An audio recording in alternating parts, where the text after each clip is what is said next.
সাধকের জীবন ছারখার হয়ে যায় যদি কোনো সাধক যদি এই নিম্নগামী কর্ণপিশাচিনী সাধনাটা করে। আমার এটা জন্ম জন্মান্তরের সাধনা। এটা মানুষের জীবনের সমস্যা, প্রতিদিন প্রতিনিয়ত কিছু না কিছু ভাবে ছোঁয়া দিচ্ছে। হঠাৎ করে কেউ এসে যেন আমার সাইডে আমাকে বিশাল আকার কি বলছি এরকম বুঝতে পারে যে এখান থেকে কেউ হাঁটা চলা করছে। পয়সার জন্য অনেকে অনেক কিছু করে দিচ্ছে, ওঠার ক্ষমতা নেই, চলার ক্ষমতা নেই, এমন বান প্রয়োগ করা হয়েছে। 1008টা বিল্ল পত্র দ্বারা ভীত দ্বারাও নিজে আহুতি প্রদান করেছে। এমনভাবেই কাটিয়ে উল্টো চালান করা হয়েছে যেটা নাকি প্রতিদিন প্রতিনিয়ত আমাকে মৃত্যুর মুখে পড়তে হয়েছে।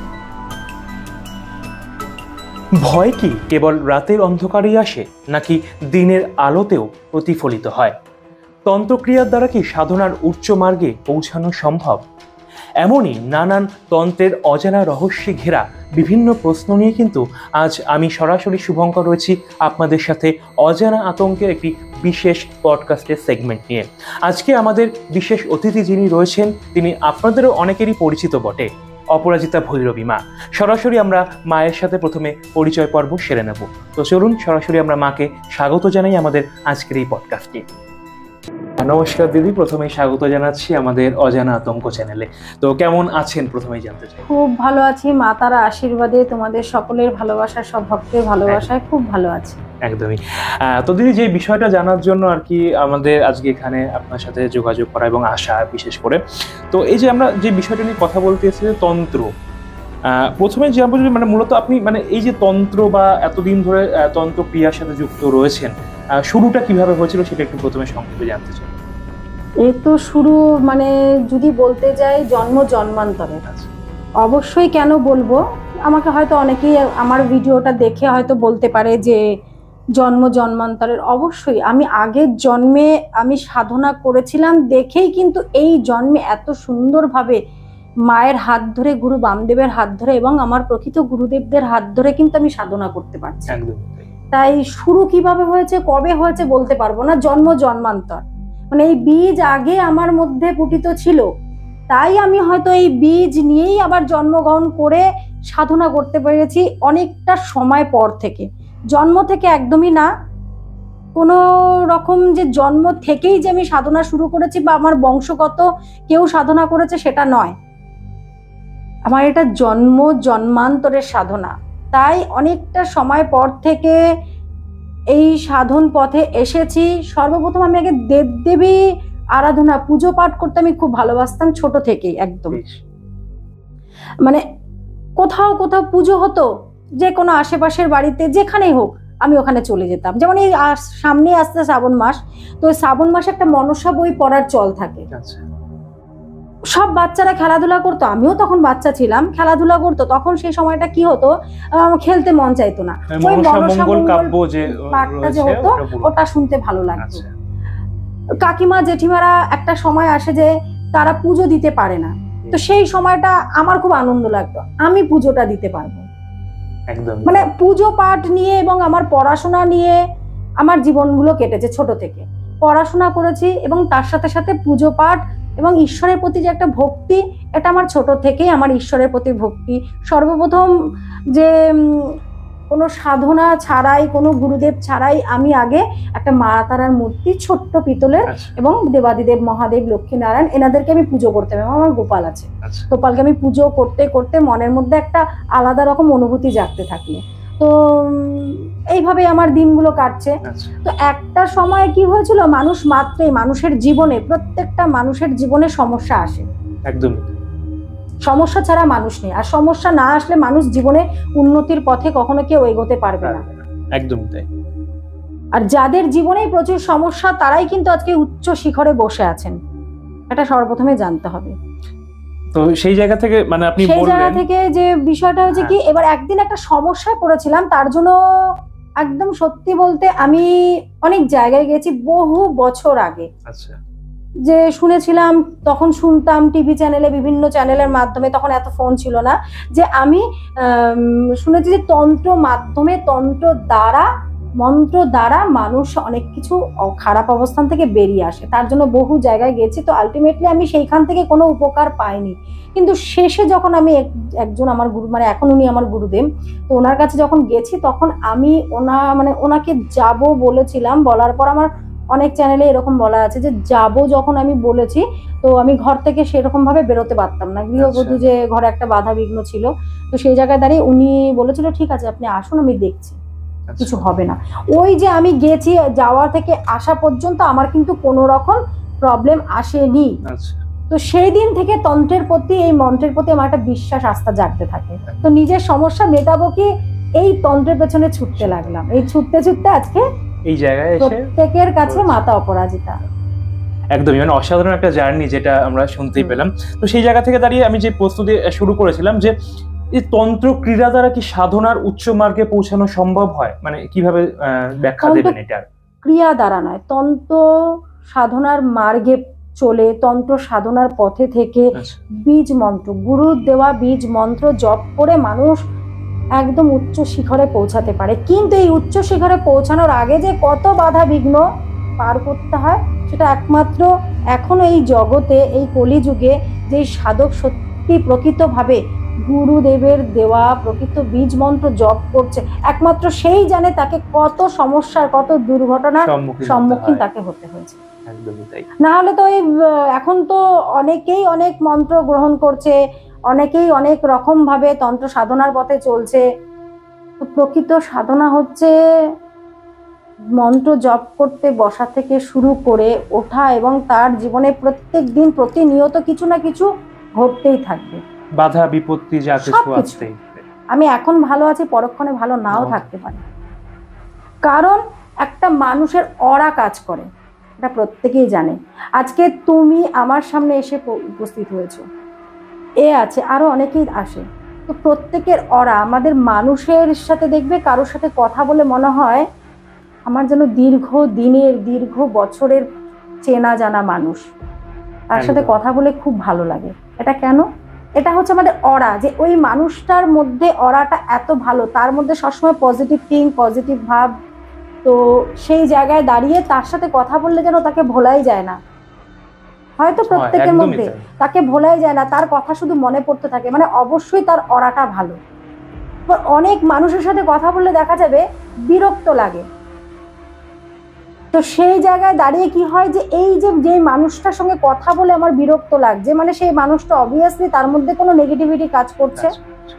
তাহলে এবার যে রোজ সাধনা করছে তার মধ্যে তো অবশ্যই পজিটিভিটি রয়েছে। তো সে যখন আমার সামনে এসে উপস্থিত হয়, তো সেই জায়গায় দাঁড়িয়ে কি হয়, তার চুম্বক একটা লোহাকে টেনে নেয়। তো সেরকম যে ব্যক্তি বা যে আমি হই বা যে ব্যক্তি সাধনা করবে, তো এই সময় তার সামনে যদি কোনো নেগেটিভিটি আসে, তার নেগেটিভিটাকে সে টেনে নেয়। তো এই তার ফলে কি হয়, সে চলে যাওয়ার পরক্ষণে তার কিছু না কিছু একটা সমস্যা এসে দাঁড়ায়। তাই বলবো যে প্রতিদিন প্রতিনিয়ত কিছু না কিছু হতে থাকেই। মানে ধরুন এই যে এখান থেকে আমি একটা বিষয় জানতে চাই, মানে আপনি এতদিন দীর্ঘদিন ধরে তন্ত্রের সাথে যুক্ত আছে, তন্ত্রকে নিয়ে আপনার পথ চলা, এবং সেটা মানুষের উপকার মানুষ করছে এবং আপনি করছেন তাদের সমস্যার সমাধান। তো সেই জায়গা থেকে আপনি নিজে কি কখনো নিজেকে কোনো কিছুর মুখোমুখি হতে হয়েছে, কোনো বিপদ বা কোনো বিপত্তি, বাধা, এগুলোর মুখোমুখি কি আপনি কোনো ক্রিয়া যখন করতে গেছেন তখন কি হতে হয়েছিল আপনাকে কখনো? হ্যাঁ, ক্রিয়ার সময় তো যখনই যখন অনেক ভক্ত আসে অনেক রকম সমস্যা নিয়ে, বেশিরভাগ ভক্ত আসে যারা অর্থনৈতিক অবস্থার মধ্যে ভুগছে, মানে বিজনেসম্যান যারা, তাদের বিজনেসটা এতটাই হাই লেভেলের থাকে, তাদের ওপর মারাত্মক বান চালান করা হয়, যেন তাদেরকে বিজনেসটা যেন একদম নষ্ট করে দেওয়া হয়, মাইন্ড পুরো একদম তাদের ডিস্টারবেন্স থাকে। তো সেই সব মানুষগুলোকে যখন বাঁচানোর জন্য কিছু করা হয় না, এতটা তারা পাশে বসে থাকে, তারা সবসময় দেখতে থাকে, যে অনুভব করে এবং বুঝতে থাকে। আমি হয়তো এরকম অনেক অনেক ভক্ত, মানে শুধু বিজনেসম্যান বলবো না, কারোর ওপর বান চালান করা হয়েছে, মানে যেগুলো প্রকৃতপক্ষে আমার করা হচ্ছে, এবং অনুভবগুলো ওই সময় বসে বসে ভক্তরাও সেগুলোকে উপলব্ধি করছে ওই সময় বসে, যেমন তারাপীঠে যখন কাজ করা হয় ভক্তের জন্য, যে যাদের উপর বান চালান করা হচ্ছে। তো কি হচ্ছে, আমি যখন কোনো রকম তাদেরকে কাটিয়ে কোনো একটা জায়গায় এনে আনার প্রস্তুতি নিচ্ছি, ওই সময় কিছু না কিছু এসে এমন একটা নক করবে বা এমন একটা উচ্ছৃঙ্খল সৃষ্টি করে দেবে যে ওখানে শুধু আমি নয়, প্রতিটা মানুষই বুঝতে পারে যে কিছু যেন একটা হয়ে গেল এখানে। মানে এটা কে করতে পারে বা কে করছে? ওই যে ব্যক্তিটার ওপর কেউ মারণ বান বা তার বিজনেসকে নষ্ট করে দেওয়ার জন্য, বা সে সম্পর্ক জড়িয়ে আছে স্বামী স্ত্রী, তাদের সম্পর্ককে নষ্ট করে দেওয়ার জন্য যে একটা প্রেত চালান করা হয়, শুকনো বান মারা হয়, জ্বালাবান মারা হয়, অগ্নিবান, যেটাই করুক কোনো না কোনো তান্ত্রিক সেটাকে চালনা করছে, কোনো না কোনো প্রেতের মাধ্যমে, কিছু এন্টিটির মাধ্যমে। তো সেই এন্টিটিগুলো আমাদেরকে ডিস্টার্ব করতে থাকে আমার প্রতিনিয়ত। একবার যখন আমি হোমে সোহা দিচ্ছি, হঠাৎ করে কেউ এসে যেন আমার সাইড দিয়ে আমাকে বিশাল আকারে একটা চিৎকার করে হুমকি দিল। তো সেই সময় আমি ওকে পাল্টা হুমকি দিয়েছি, কারণ এই যে কনস্ট্যান্ট আমি কাজ করে যাচ্ছি, প্রত্যেকটা মানুষের কেউ একটা মানে একাগ্র চিত্রে একনিষ্ঠতা যখন কাজ করতে থাকে বা যেটাই করুক, কেউ যদি পাশে এসে কিছু বলে, হট করে দেখবে মানুষ তার মাইন্ডটাকে চেঞ্জ হয়ে যায় এবং কি হয়, পাল্টা একটা জবাব দিয়ে দেয়। তো আমি এরকম হবনে সোহা দিচ্ছি, এটা বারংবার বহুবার হয়েছে। তো হবনে সোহা দিতে দিতে দিতে দিতে কি হলো, হঠাৎ করে কেউ যেন এসে আমাকে ডিস্টার্ব করলো, কিছু একটা বলে উঠলো যে করবি না। আচ্ছা, মানে এটা আপনি ফিল করতে পেরেছেন? ফিল না, আমি মানে এগুলোকে শোনা যায়। আচ্ছা, আমিও সাথে সাথে এই কি বলছি এরকম করে, এই কে রে কি বলছি, মানে এরকম ভাবে উত্তেজিত হয়ে, হ্যাঁ মানে বুঝতে পারছি, মানে শুনতে পারছি যে কেউ এসে এখানে কোনো একজন এসে কিছু করার চেষ্টা করছে, এবং তারাও বুঝতে পারে যে এখান থেকে কেউ হাঁটা চলা করছে, তাদের মাইন্ডকে ডিস্টার্ব করে দিচ্ছে, তারা যেন এখানে বসতে না পারে, মানে বিঘ্ন ঘটানোর চেষ্টা করছে। কারণ বান চালানের মাধ্যমে যে প্রেতকে চালনা করা হয়েছে তাকে অনিষ্ট করার জন্য, সে কিছুতেই সেই কাজটা সাকসেসফুল হতে দেবে না, তার জন্য বিভিন্নভাবে বিঘ্ন ঘটানোর চেষ্টা করে, হয় আমাকে নয় যে এসছে তাকে। প্রতিটা মানুষ ওখানে যারা বসে থাকেন, আমি যখন যাদের ক্রিয়াগুলো করি, তারা প্রত্যেকে উপলব্ধিগুলো করতে পারে। আর আমি তো অবশ্যই এটা সব সময় উপলব্ধিটা চলেই আসে, কারণ ও আমাকে না মারতে পারলে, আমাকে কিছু করতে না পারলে তো ওর কখনোই তো কোনো রকম সাকসেসফুল হবে না যেটার জন্য এসছে। তো সেই জায়গা থেকে দাঁড়িয়ে, মানে ধরুন তন্ত্রের কি কেউ অপপ্রয়োগ করতে পারে, মানে যদি সে চায়? মানে একটা তো ভালো দিক আছে, একটা নেগেটিভ দিক আপনিও বললেন, তো সেক্ষেত্রে যদি মানে ভালো কিছুকে উদ্দেশ্য করে যদি কেউ অপপ্রয়োগ করে, হয়তো সে ভালোর জন্য আয়ত্ত করেছে তন্ত্র, কিন্তু সে অপপ্রয়োগ করছে, মানে ব্যাখ্যাটা পুরো অপপ্রয়োগের দিকে যাচ্ছে, তো সেক্ষেত্রে তার কতটা ক্ষতি হতে পারে, বা যার উপরে সে প্রয়োগ করছে তারই বা কতটা ক্ষতি হতে পারে, এটাকে আপনি কি এবার দেখো, আমাদের শতকর্ম শান্তি, পুষ্টি, বশীকরণ, বিদ্বেষণ, উচ্চাটন, মারণ, স্তম্ভন, তো ভক্ত যেরকম আসে, ভক্তের জন্য তো সব রকমই করা হয়।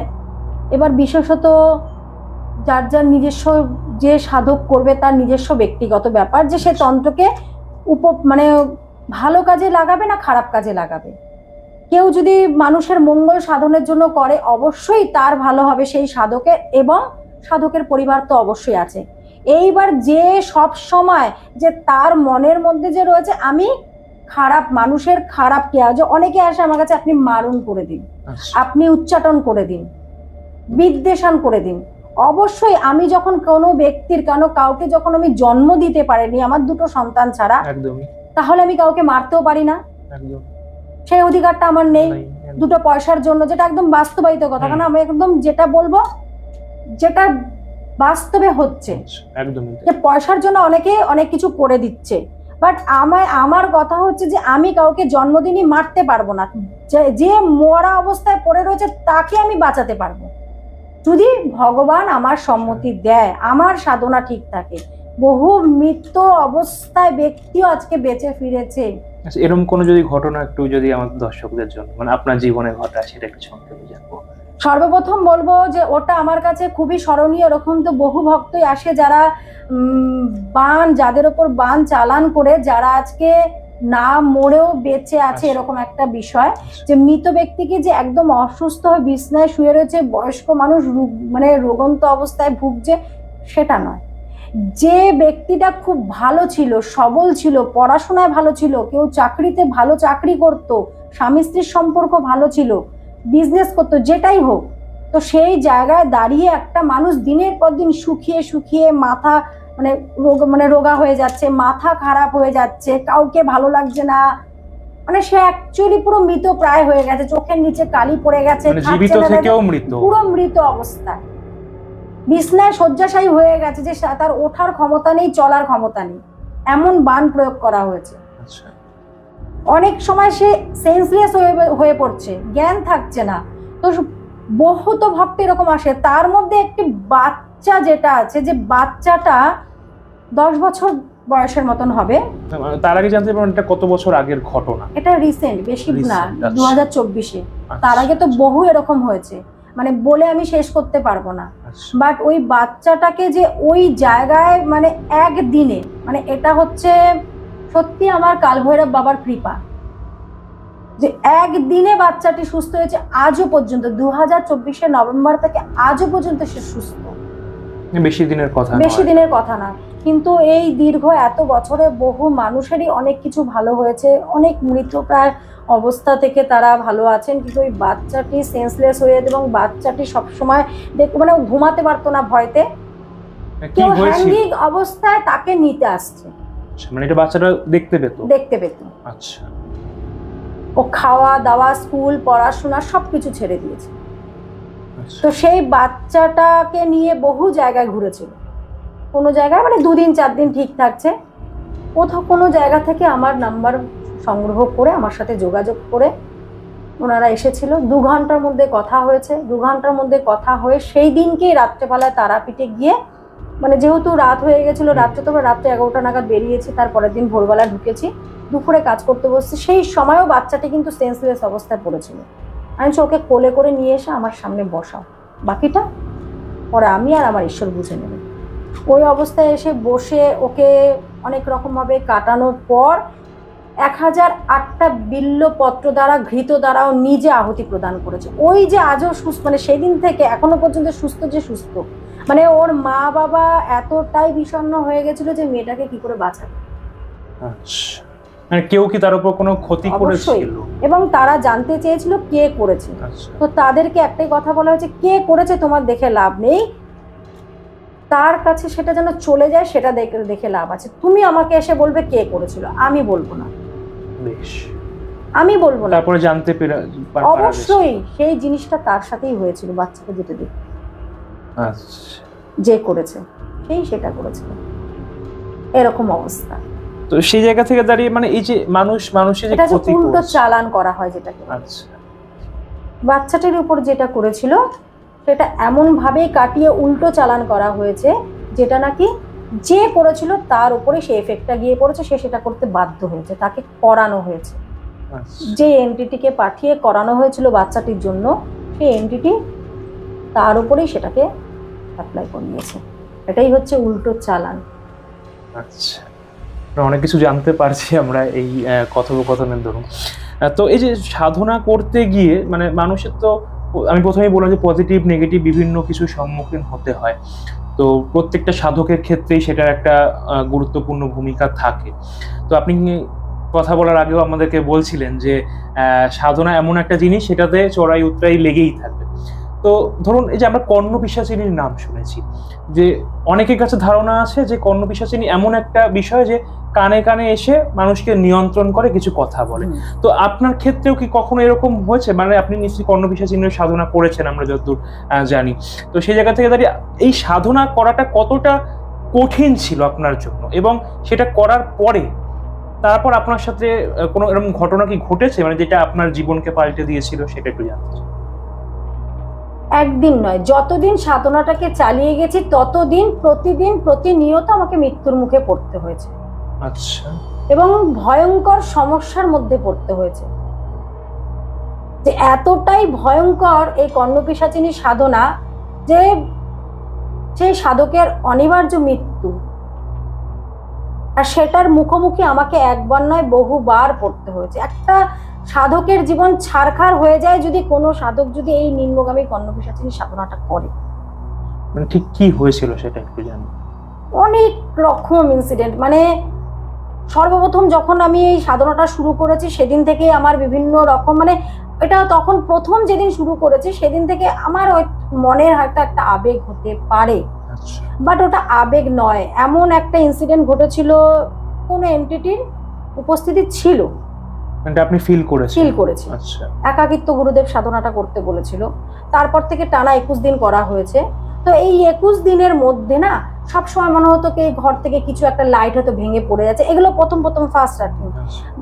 এবার কি হলো, আস্তে আস্তে কি শুরু হলো, ঘরে বিশাল পরিমাণে ঝগড়া ঝামেলা অশান্তি, কেউ আমাকে সহ্য করতে পারলো না, মানে এটা সূত্রপাত।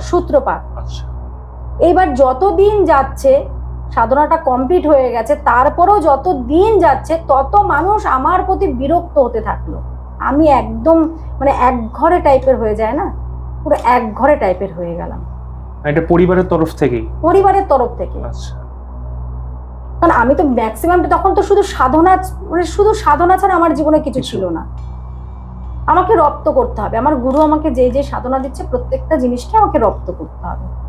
তো তখন কি মানে ঘরের মধ্যে দিয়ে মানে কেউ আমাকে সহ্য করতে পারছে না, মানে কি বলবো, একটা এগুলো সব না ব্যক্তিগত, মানে কিছু কিছু জিনিস এত ব্যক্তিগত হয়ে আসে না, যেগুলো সামনে বলতে পারছি না, বলা যাচ্ছে না। এক এক সময় মনে হচ্ছে নিজেও যেন মরে যাই, সবসময় ওইদিকে পুরো ডিপ্রেশন, একাকিত্ব, কোনো মানে স্নান খাওয়া কোনো কিছু তো ঠিক নেই, এমনকি সবসময় নোংরা টাইপের একটা থাকতাম। আর দেবীর কাছে মানে আমার মা তারার কাছে তো আমি কখনো এসে বসে পুজো করতে পারতাম না, জব তো অনেক দূরের কথা, মানে এখানে এসে ধূপ জ্বালাবো সেটারও আমার উপায় ছিল না। এমন একটা মানে শুধু পরিবার নয়, ওই কর্ণপিঠে যেন আমাকে মানে ইষ্ট থেকে আমাকে দূরে সরে করিয়ে দিয়েছে। মানে এখন বলছি না, এখনো যেন আমার একটা অস্বস্তি ফিল হচ্ছে, যেন এখনো মনে হয় ও যেন এখানে রয়েছে বাধা ক্রিয়েট করার জন্য। কিন্তু একটা সময় আমাকে এত কিছু জানিয়ে দিয়ে গেছে, এবার জানাতে জানাতে এতটাই আমাকে পাগল করে কনস্ট্যান্ট শুধু বলতে থাকে, কনস্ট্যান্ট মনে হচ্ছে যেন কানের সামনে এসে কিছু বলছে সারাক্ষণ এই বাদিকে। দেখবে একটা মানুষ যখন কথা বলে এসে কানের সামনে ফিসফিস করে বা মানুষের পাশাপাশি বসলে একটা তার গরমের মানে শরীর থেকে একটা গরম ভাব আসে। সারাক্ষণ আমার এই পাশটা বা দিকটা যেন সারাক্ষণ যেন আমার একটা কেউ আমার সাথে রয়েছে, কেউ আমাকে কিছু বলে যাচ্ছে, আমিও একা একা একা একা যেন সবসময় বক বক করতে থাকি, দূর এটা করবো না, দূর এটা না, মানে একটা পাগল টাইপের হয়ে গেলাম। কোনো খাওয়া দাওয়া স্নান ঘুম কোনো কিছু ঠিক নেই, মানে সবাই আমাকে এক ঘরে করে দিবে, এতটাই ভয়ঙ্কর। এবার ইন্টারনাল আমার নিজস্ব ব্যক্তিগত তো আরো অনেক কিছুই আছে, বলে বোঝাতে পারবো না। সবসময় যেন মনে হতো আমি নিজে এখন সুইসাইড করি। আচ্ছা, এই যে কর্ণপিশাচিনী মানে যাকে নিয়ে আলোচনা হচ্ছে, সে কি মানুষকে চাইলে কি মৃত্যুর দিকে ঠেলে দিতে পারে? মানে চাইলে কি সে মানুষটা মারাও যেতে পারে? আর এই কর্ণপিশাচিনী সাধনা এটা কি সবাই করতে পারবে কি? এটা দেখো আমি একটা কথা বলবো, সবাই তো করতে পারবে তখনই যে আগে গুরু ইষ্ট ভৈরব তার বীজ মন্ত্র আগে খুব ভালোভাবে সে রপ্ত করবে। ইষ্ট দেবীর পাওয়ার যদি না থাকে, গুরু যদি সহায় না থাকে, তাহলে কিন্তু সে কোনোদিনই করতে পারবে না, হাজার সে মুখে বলুক। খুব একটা সুখকর নয় আর খুব কঠিন। এই সাধনা করা অতীব কঠিন, কারণ আজকে আমার ইষ্ট দেবী আমার সহায় ছিলেন, আমার গুরু বামদেব আমার সহায় ছিলেন, আমার গুরুদেব আমার সহায় ছিলেন দেখে আমি কিন্তু সেই সাধন পথে আবার ফিরে আসতে পেরেছি। তাহলে আমার ওই সময় কিন্তু মৃত্যু ছাড়া আর কোনো কিছু ছিল না, অনিবার্য আমার মৃত্যু মৃত্যু মৃত্যু। আমি কেন, যেই সাধকে এটা করবেন তার অনিবার্য মৃত্যু ঘটবে নিশ্চিত।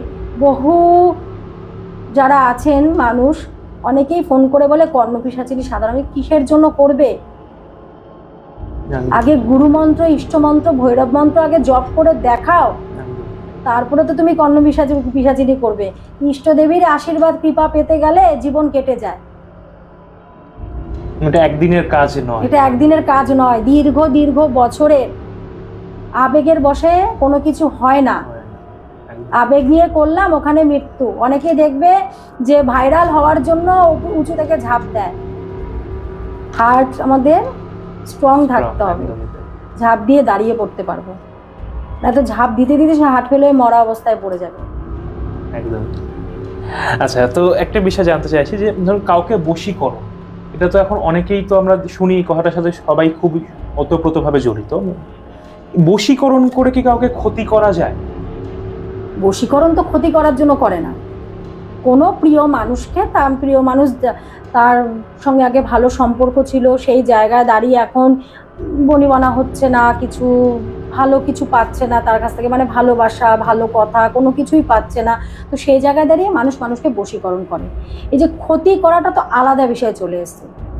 এইবার যদি মনে করে যে বশীকরণ করে, আমার অনেক পুরুষরাই আছে যে যারা একটা নারীকে পছন্দ হয়েছে, বশীকরণ করে আমি ওকে ভোগ করব, সেটা এক প্রকার ক্ষতি গেল। তবে এটা যার সঙ্গে যার পরিচয় আছে, দীর্ঘদিনের পরিচয় আছে, কথাবার্তা আছে, অবশ্যই তাকে করা যায়। বশীকরণ করে নিয়ে এবার কোনো পুরুষ যদি আছে, অনেক পুরুষ এরকম ফোন করে, আমি চাই, আমি কখনোই সেগুলোকে সম্মতি দিই না, এগুলো মহা পাপ, মহা অন্যায়। স্বামী স্ত্রী যারা রয়েছেন তাদের মধ্যে যদি কোনো রকম সমস্যা হয়ে থাকে, সেগুলো হচ্ছে খুব ভালো এবং সেই কাজগুলো খুব চটজলদি হয়, যেটা হয় সেটা সবসময় বলবো। আজকে স্বামী স্ত্রীর মধ্যে আগে ভালো সম্পর্ক ছিল, এখন তাদের মধ্যে নেই, সেই জায়গাটা কিন্তু বশীকরণের দ্বারা কিন্তু সেই সুসম্পর্ক জায়গাটাকে তৈরি করা যায়। আর খারাপ যেটা, যেমন আগে বললাম যে অনেক মানুষে আছে যে প্রলোভন, যে তার ওই জিনিসটার ওপর লোভ আছে, একদমই তাই, ভোগ কোনো নারীর ওপর ভোগ করবে, অবশ্যই সেই জায়গায় দাঁড়িয়ে ক্ষতি করা যায়, তবে তাকেই করতে পারবে যার সঙ্গে দীর্ঘ বছরের কথাবার্তা সম্পর্ক। যে আমি ফেসবুকে দেখলাম, ইনস্টাগ্রামে দেখলাম, এখানে দেখলাম, রাস্তায় দেখলাম, তাকে বশীকরণ করে নেবো, এটা কখনো সম্ভব না। অনেকে দেখি এই যে ছবি দিয়ে বশীকরণের জন্য অনেকে করে থাকেন, তো সেটা কতটা কার্যকর হয় বলে মনে হয়? শুধু কি ছবি নাকি? ছবি তো অবশ্যই লাগবে, একটা নাম, সারনেম এবং গোত্র, এই একই গোত্র, একই নাম, সারনেম, সবকিছুতে বহু মানুষ আছে, অবশ্যই ছবিটা, সেটা হচ্ছে আবার আলাদা একটা সম্মোহন। ছবিটা অবশ্যই দরকার হয়, এটা ম্যান্ডেটরি। ছবিটা অবশ্যই লাগবে যে আমি এই ব্যক্তিটার উপর ক্রিয়া করছি। এবং ছবি দ্বারা শুধু বশীকরণ নয়, ছবি দ্বারা মারণও করা যায়, উচ্চাটনও করা যায়, স্তম্ভনও করতে, সব রকম ক্রিয়াই ছবি দ্বারা করা যায়। আমি সেই ব্যক্তিটাকে যদি নাই চিনলাম, আমি ব্যক্তিটার চোখে চোখে মিলিয়ে যে সে সামনে নেই, তার ছবিটা তো অন্তত রয়েছে, সম্মোহন। হয়তো অনেক সময় হয় কি তার নামও হয়তো সঠিকভাবে জানা যায় না, তার পরিচয়, নামটা তো অবশ্যই জানতে হবে, নামটা জানতে হবে, কারণ একই নামে তো বহু ব্যক্তি থাকে, নাম গোত্র, তাহলে এগুলো তাহলে জানতে হবে, নাম গোত্র অবশ্যই দরকার এবং ছবিটা অবশ্যই প্রয়োজন হবে। শুধু ছবি বশীকরণ নয়, যে কোনো, আজকে একটা কোনো ব্যক্তির ওপর ধরো কোনো বান চালান করেছে, যেরকম অনেক স্ত্রীরা যে আসে, মায়েরা আসে যে আমার সন্তানের উপর বা আমার স্বামীর ওপর কেউ কোনো রকম কিছু ক্রিয়া করে দিয়েছে, যে আমার স্বামীকে অন্য একজন মহিলা ভালোবাসে, তো সেই জায়গায় কোনো ক্রিয়া করে দিয়েছে, আমি স্বামীকে সেখান থেকে ফিরিয়ে আনতে চাই। এবার তার মধ্যে থেকে তো সেই ক্রিয়াটাকে কাটাতে হবে, স্বামী তো আসবে না, একদম, বা তার সন্তান তো আসবে না, বিশ্বাসই করে না সন্তান, তো সে তো আসবে না। তো সেই জায়গায় দাঁড়িয়ে তখন কি করতে হবে, যে এই ছবিটার মাধ্যমে কিন্তু তার থেকে অ্যান্টি ক্লকওয়াইজ মন্ত্র দ্বারা সেই জিনিসটাকে কাটাতে হবে, তখন গিয়ে কিন্তু এই ছবির মাধ্যমটা অবশ্যই প্রয়োজন হয়। ছবিটা এই যে অনেকে ধরুন এই যে বান মারার যে প্রসঙ্গটা আপনি তখনও বলছিলেন, তো এই যে ধরুন কারোর উপর বান প্রয়োগ করা হয়েছে, তো সেটা সেই মানুষটা কি করে বুঝবে যে তার উপর বান মারা হয়েছে, বা এটা কি বোঝা আদৌ সম্ভব? অবশ্যই বুঝবে কি করে, একটা মানুষের ওপর যখন কোনো বান চালান করা হয়, সেই মানুষটা সর্বপ্রথম আগে ডিপ্রেশনে ঢুকে যাবে। আচ্ছা, সে কোনো কুল কিনারা পাবে না, কারণ তার বিজনেস নষ্ট হবে, যদি সে ব্যবসা বাণিজ্য করে নষ্ট হবে, সে যদি অফিসে চাকরি করে, অফিসের প্রত্যেকটা মানুষের সঙ্গে তার একটা উঠো ঝামেলা শুরু হয়ে যাবে, ঘরে আসলে মা বাবা, স্ত্রী, ভাই বোন, সন্তান যেই থাকুক, তার সাথে একটা উঠো ঝামেলা শুরু হয়ে যাবে, এই করতে করতে সে ডিপ্রেশনে চলে যাবে, অর্থের সমস্যা চলে আসবে, শারীরিক দিক থেকে সমস্যা চলে আসবে, ঘরে থাকতে মন চাইবে না, ঘরে ঢুকলে তার অস্থিরতা, যে কোনো কাজ, এগুলো লক্ষণ।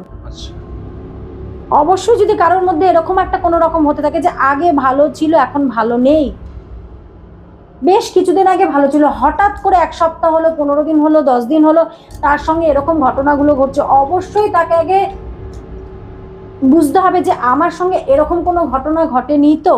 আর আমি প্রত্যেককে একই কথা বলি, কেন এটা বহু বহু বহু বহু অভিজ্ঞতা, মানে দীর্ঘ অভিজ্ঞতা এবং দীর্ঘ বছর এবং গভীর অভিজ্ঞতা, যে একটা মানুষের যদি কখনোই এরকম জিনিস হয়ে থাকে, আমি বলবো যে অতি সত্বর যেন সে কোনো না কোনো কারো না কারোর মাধ্যমে যেন যোগাযোগটা করে, কনসালটেন্সি করে, কারণ এই জিনিসটাই কিন্তু বিশাল আকারে ঘটে গিয়ে কিন্তু বাড়ি থেকে একটা মানুষকে হারিয়েও ফেলতে পারে।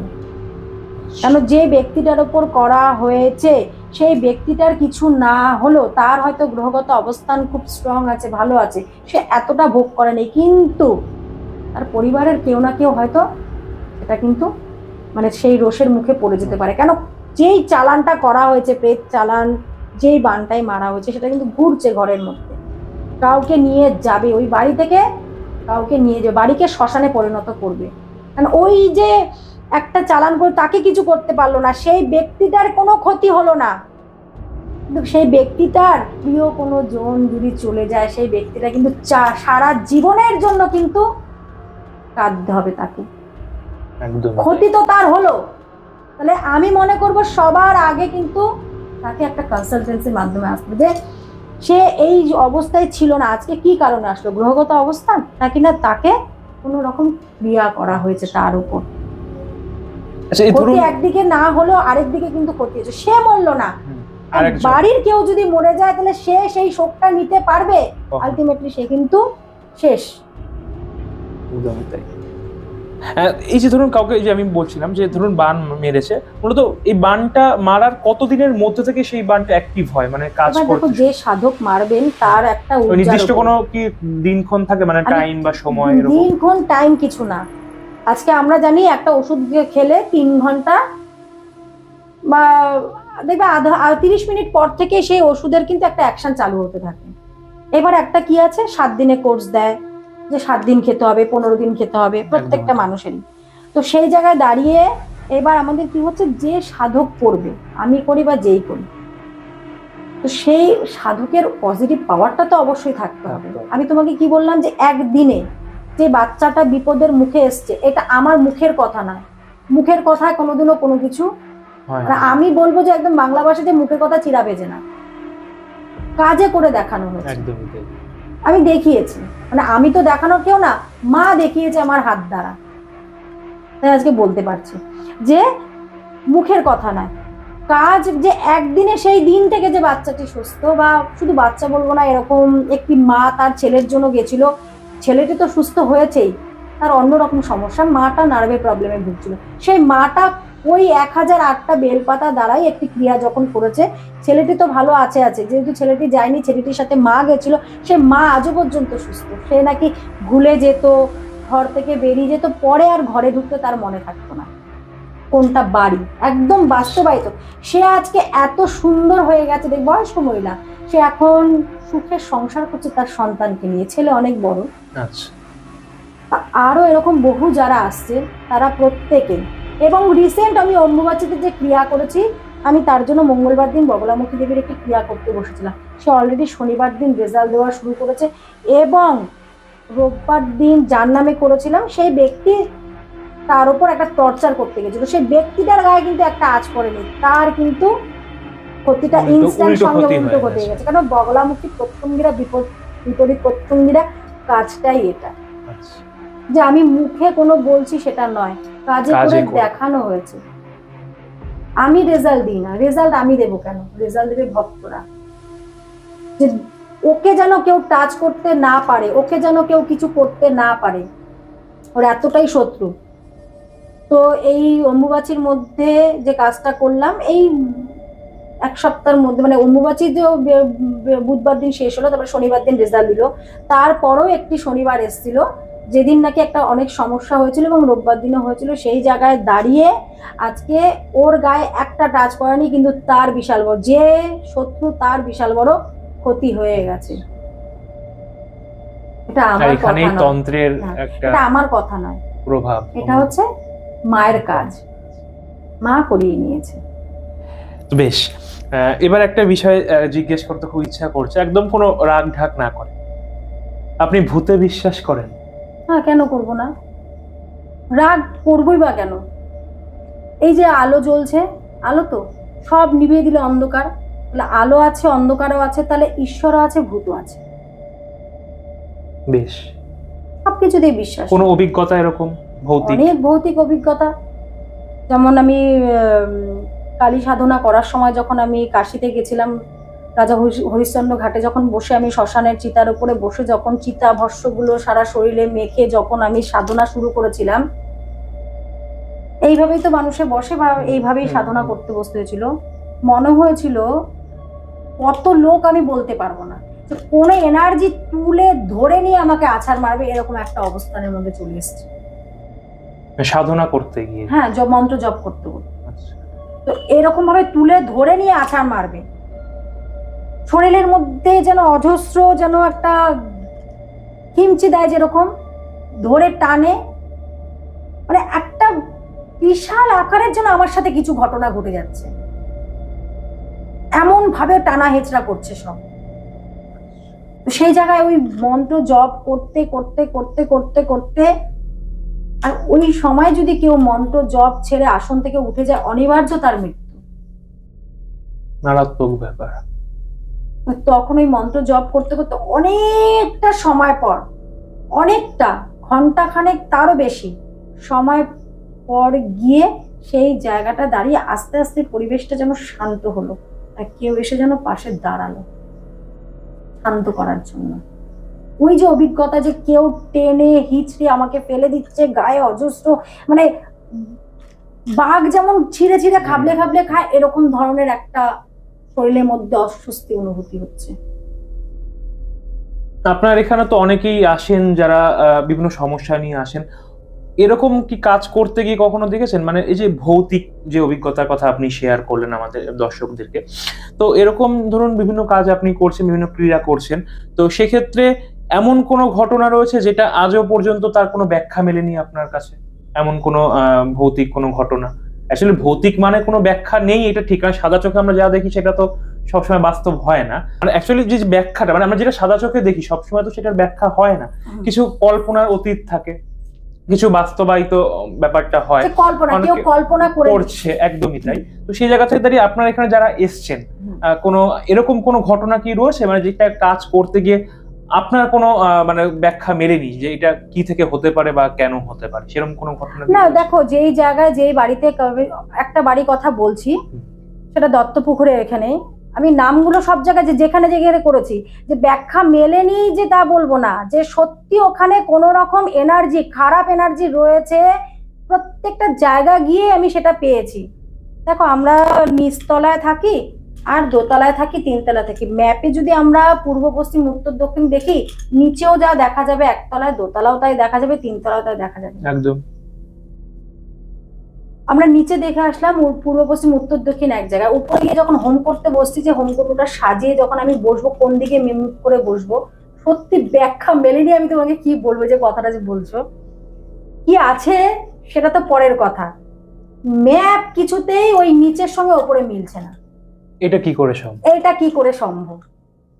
মানে আমি একবার আমার হোমকুণ্ড যে ধুনিটা রয়েছে, আমার ধুনিটা ছিল একবার এইদিকে, একবার এইদিকে, একবার মানে যেদিকে এইদিকে, একবার পূর্ব দিক হচ্ছে, মানে বিভিন্ন জায়গায় ডিরেকশন গুলো দেখা ডিরেকশন বদলে আছে। নিচে একই রকম, যে পূর্ব পশ্চিম উত্তর দক্ষিণ যেরকম রয়েছে সেরকম, কিন্তু ওপরে কি করে সেটা হচ্ছে? এটা হওয়া সম্ভব নয় কোনোভাবেই। সেই জায়গায় দাঁড়িয়ে ম্যাপ, মানে আমি কোন দিকে মুখ করে বসবো এটা আমি বুঝতেই পারছিলাম না ওই সময়, যেটা কি করে হচ্ছে। তারপরে ম্যাপ বন্ধ করে কিছুক্ষণ চুপ করে বসে থাকা হলো। কে আছে কি আছে সেই জায়গাটা দাঁড়িয়ে আজকে কি করা হলো, যে বুঝতে হয়, মানে ওখানে ব্যাখ্যাটাকে বের করা হলো, যেটা বলে যে ব্যাখ্যা পাওয়া যায় না। একদম। অনেক কিছু করার পর গিয়ে কিছু মন্ত্রপুত জিনিস এবং জল আমাকে সেটাকে ছেটাতে হয়েছে চারিদিকে। তারপরে গিয়ে সেই জায়গাটা নিয়ে কাজ করা হয়েছে সাকসেসফুল, এবং তারাও খুব ভালো আছে। তাদের অনেকগুলো লরি ছিল, সব লরিগুলো বন্ধ হয়ে গেছিল, তাদের ওপরে এতটাই খারাপ বান চালান করা হয়েছিল যে তাদের লরিগুলো একটাও ভাড়া যেত না, 7খানা। এখন তারা অনেক ভালো আছে। কোথাও এখান থেকে তো বিশ্বাসের একটা ব্যাখ্যাটা, মানে ভৌতিক, মানে ওরা নিজেরা অবাক হয়ে যাচ্ছে যে এটা কি করে সম্ভব। আর ওদের বাড়িতে যেহেতু অনেকগুলো পোষ্য ছিল, ডগ, তো ওরা এরকম মানে মাঝে মধ্যে রাত্রেবেলা খুব চিৎকার করে উঠতো, ঘুমিয়ে আছে, ঘুমের মধ্যে তারা চিৎকার করে উঠতো যে হ্যাঁ, আমি এই কি হলো? প্রসঙ্গেই আসবো যে অনেকে বলে পোষ্য থাকলে নাকি তারা দেখতে পায় বা হ্যাঁ। উপলব্ধি করতে পায়, কুকুরের কান্না হোক বা বিড়ালের কান্না, এটা একটা কি অশুভ ইঙ্গিত দেয়। হ্যাঁ, যে এটাকে আপনি কিছু কিভাবে আছে, দেখছেন? যে ওরা বলেছিল, আমি যখন গেছি তাই বলছে হিংস্র রড হুইলার, যে রটউইলার, আচ্ছা রড হুইলার, যে রড হুইলার, তারপর ডালমেশিয়ানা কি বলে, আচ্ছা। ওরকম ধরনের কুকুর, মানে এত হিংস্র কুকুরগুলো ছিল। আমি যাওয়ার পর ওরা নিজেরা অবাক হয়ে গেছে যে বাইরের কোনো ব্যক্তি এসে ওই বাড়িতে ঢুকতে পারে না, আর ওরা আমার সামনে কি করে চুপ করে আছে, এবং আমাকে দেখে ওরা কি করে খাটের নিচে ঢুকে গেল। বিশাল আমাকে একটা ব্যাপার। কামড়ানি পর্যন্ত। রড হুইলার সামনে কারোর যাওয়ার ক্ষমতা আছে? যথেষ্ট হিংস্র কুকুর। সে যে একটা বাইরে, মানে রড হুইলার তার বাড়ির যে মালিক তাকেও শেষ করে দেয় একটা সময়, কামড়ে দেয়, এতটাই হিংস্র। তার সামনে যাওয়ার অনেকেরই সাহস থাকে না। সেই জায়গায় দাঁড়িয়ে রড হুইলার ঘরে, আর ওই ডালমেশিয়ান না কি বলে ও ঘরে রয়েছে, সেই জায়গায় আমি ওখানে গিয়ে ও আমাকে গন্ধ শুকলো, এবং গন্ধ শুকে চুপচাপ করে খাটের নিচে ঢুকে গেল। ও বুঝতে পারলো বাড়ি থেকে এবার কিছু রিমুভ করার জন্য কেউ এসছে। ওরা মাঝে মধ্যেই রাত্রেবেলা মধ্যরাতে চিৎকার করে উঠতো। হয়তো ওরা আমার ভিডিওটা যদি দেখে অবশ্যই ওরা সেটা জানবে যে কথাটা কতটা বাস্তব, কতটা সত্যি। একদমই তাই। আচ্ছা, অনেকে বলে যে এই যে প্ল্যানচেটের বিষয়টা, প্ল্যানচেট করে কি মৃত আত্মাকে ডেকে আনা যায়, এটা কি কতটা বাস্তব বলে আপনার প্ল্যানচেট মনে তো হয়? আমি করিনি ওইভাবে, যে প্ল্যানচেট একটা অন্যরকম বিষয় চলে আসছে। তবে অবশ্যই আমি যে, মানে আমি কেন সাধনার দ্বারায় আমি যদি কারোর আত্মাকে, সে মৃত হোক আর জীবিত হোক, মানে আমি যদি গুরুদেবকে আমার স্মরণ করি, সূক্ষ্ম শরীরে উনি আসবেন। মন্ত্র সাধনা, মন্ত্র হচ্ছে এতটাই মহাজাগতিক শক্তি, পাওয়ারফুল, যে মন্ত্রের বলে কিন্তু আমি আমার গুরুকেও সূক্ষ্ম শরীরে আনয়ন করতে পারি, যদি সাধনা সঠিক হয়। মৃত ব্যক্তি কেন, যে কেন, আজকে আমি হয়তো তোমার সঙ্গে আজকে দেখা হয়েছে আমার, কোনো সময় হয়তো আমি তোমাকে মনে করছি যে ওর সাথে একটু কথা বললে ভালো হতো, ঠিক ওই কানেকশনটা তোমার মধ্যে কোনো না কোনো সময় ঢুকে যাবে, 2-4-5 দিনের মধ্যে, একদিনের মধ্যে ঠিক দেখবে তুমি আমাকে ফোন করছো, বা তুমি হয়তো আমার সঙ্গে আমার কথা চিন্তা করছো। যদি সেই তোমার মধ্যে ইনটিউশন পাওয়ার, চিন্তা শক্তি, এবং যদি কেউ মন্ত্র জপ করে, তার মন্ত্র শক্তি কিন্তু এগুলোকে ঘটিয়ে দেয়। যেমন আগে ছিল টেলিগ্রাম, তাই তো, মানে সর্বপ্রথম হচ্ছে টেলিপ্যাথি থেকে টেলিগ্রাম, টেলিগ্রাম থেকে টেলিফোন, তারপরে কিন্তু এখন এই আইফোন, সেলফোন, স্মার্টফোন বিভিন্ন বেরিয়েছে। তাহলে আগে সাধুরা কিন্তু টেলিপ্যাথির মাধ্যমেই কথা বলতো। তাহলে এই যে প্ল্যানচেট, আমি তো প্ল্যানচেট করি না, যেহেতু মন্ত্র শক্তির বলে সবকিছু করা হয়, যে অবশ্যই সাধনা করে যদি কাউকে মনে করছি, সে যদি আমার সাথে যোগাযোগ না করে, তাহলে সাধনা করলাম কি? এরকম বহু মানে আমার ভক্তরা যারা রয়েছে, শিষ্যরা রয়েছে, হয়তো তারা আমার কথা মনে করছে, কোনো না কোনো কারণে আমি তাদেরকে ফোন করে দিলাম বা একটা হোয়াটসঅ্যাপ করলাম, বা আমি তাদের কথা মনে করছি, কোনো না কোনো ভাবে তারা আমার সাথে যোগাযোগ করে নিল। তাহলে এইটাও হচ্ছে সেরকম এক ধরনের প্ল্যানচেট আমি মনে করি, আমার সাধনার বলে। কেন, যেহেতু আমি প্ল্যানচেটটা এইভাবে কোনো মৃত ব্যক্তিকে আমি ডাকার জন্য করিনি, আমি আমার গুরুকে আনয়ন করার জন্য আমার মন্ত্র শক্তিকে প্রবল ভাবে শক্তিশালী করেছি, জাগ্রত করেছি। তো এই মন্ত্র শক্তির দ্বারা কিন্তু অনেক কিছুই সম্ভব হয়ে যায়। একদমই। এবং আমার গুরুও জানে, যখন আমি একটা সময় অনেক প্রবলেম ফেস করছিলাম, তা আমি ওনাকে স্মরণ করছিলাম। তো স্মরণ করতে করতে আমার মনে হলো আমার গুরু সামনে এসছে, আমি ওনার স্মেলটা পেলাম, মানে প্রত্যেকের শরীরে একটা স্মেল আছে, পেলাম। তো সেই জায়গায় দাঁড়িয়ে আমি এরকম ভাবে সেই জায়গাটাকে প্রণাম করলাম, বাবা তুমি এসছো? পরক্ষণে ওনার সাথে কথা হয়েছে, হ্যাঁ আমি গেছিলাম। আচ্ছা, এগুলো শুনলে গায়ে কাঁটা দেয়। জাগতিক শক্তি, যদি কোনো সাধক সত্যি মন্ত্র শক্তি, মানে মন্ত্রকে নিজের মধ্যে জাগরিত করতে পারে, নিজের মধ্যে, নিজের দেহের ভেতরে জাগরণ করতে হবে। যেমন হাঁড়িতে আমরা জল দিই, চাল দিই, ভাতটা হয় কি করে, কনস্ট্যান্ট কিন্তু ওই যে জলটা গরম হচ্ছে আর চালটা কিন্তু ফুটতে ফুটতে ওই ছোট্ট একটা চাল এত বড় ভাত হয়ে যায়। তাহলে মন্ত্রটাও ঠিক সেরকম, ভেতরে ফোটাতে হবে, সিদ্ধ করতে হবে, যে বলে না সিদ্ধি সিদ্ধি সিদ্ধি, ভেতরটা তো পুরো জল। বীজ মন্ত্রটা হচ্ছে আমাদের ওই একটা চালের মতো। এবার ফোটাও, যত জব করবে শরীর তত গরম হবে, জলটাও গরম হচ্ছে। হাঁড়ি তো, এই দেহটা আমাদের হাঁড়ি। একদম তাই। এবার ফোটাও, সিদ্ধ করো, সিদ্ধ করতে থাকলো, সিদ্ধ করলে অবশ্যই একটা না একটা দিন ভাত তো হবেই। অসাধারণ কথা বললেন। এবার একটা বিষয় জানতে ইচ্ছা করছে যে বাড়িতে মৃত ব্যক্তির ছবি কি রাখা উচিত? আমি মনে করব না, রাখা উচিত না। কেন? দেখো, আমরা একটা কথা বলি কি, যে মরে চলে যাচ্ছে সে তো আমাদের কাছে ফিরে আসবে না। তো একটা মানুষের কি হয়, ঊর্জা, প্রত্যেকটা মানুষের একটা ঊর্জা থাকে। এই যে আমি যে জিনিসগুলো পড়ছি, এই যে আমার চশমা বা প্রত্যেকটা জিনিস, এই যে আমাদের গুরু বামদেবের এত জিনিস আমাদের, মানে আমরা ওনার জীবনীতে পড়েছি অনেক গুরু বামদেবের যে ত্রিশূল, আরো যত যত পাওয়ারফুল জিনিসগুলো দ্বারকা নদের জলে ফেলে দেওয়া হয়েছে। কারণ ওই যে উনি যে সবসময় নিয়ে রাখতেন, ওনার কাছে রাখতেন, ওনার যে শরীরের যে ঊর্জাটা, শক্তিটা, মন্ত্র শক্তি, তাতে কি হয়েছে, ওটা আরো পাওয়ারফুল। ওটা অনেকেই নিয়ে হয়তো সেটাকে ধারণ করতে পারবে না, অসুস্থ হয়ে পড়বে বা কেউ কোনো অপব্যবহারে কাজে লাগাবে, তাই তো? তাহলে প্রত্যেকটা মানুষেরই কিন্তু একটা শরীরে ঊর্জা আছে।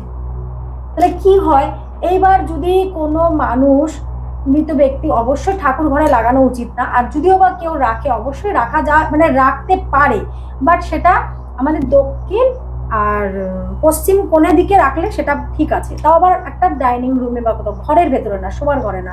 কারণ একটা মানুষ, কেউ যদি সবকিছু পেয়ে যদি সে দেহত্যাগ করে, তার মানে তার একটা আক্রোশ থাকে না। কেউ যদি মানে তার পুরো সবকিছু পরিপূর্ণ হলো না, কোনো আক্ষেপ থেকে গেল, তার তো একটা ঊর্জা বাড়িতে সবসময় থাকবে। আর যত সে ছবিটা দেখে তার কথা মনে করবে, তার কিন্তু ঊর্জা একটা এসে প্রভাব পড়তে পারে। এবং বিভিন্ন রকম, কেন মানুষ যখন মরে যায় তখন কোনো না কোনো দোষ পায়। যেমন আমরা জন্মগ্রহণ করলে পরে আমাদের গ্রহ দোষ তো আসেই, কোন গ্রহ কোথায় অবস্থান করছে, মৃত্যুর সময় কিন্তু সেরকম একটা দোষ পেয়ে যায়। তো সেই প্রভাবটা কিন্তু বাড়িতে অনেক মানুষের অনেক ক্ষতি হতে থাকে।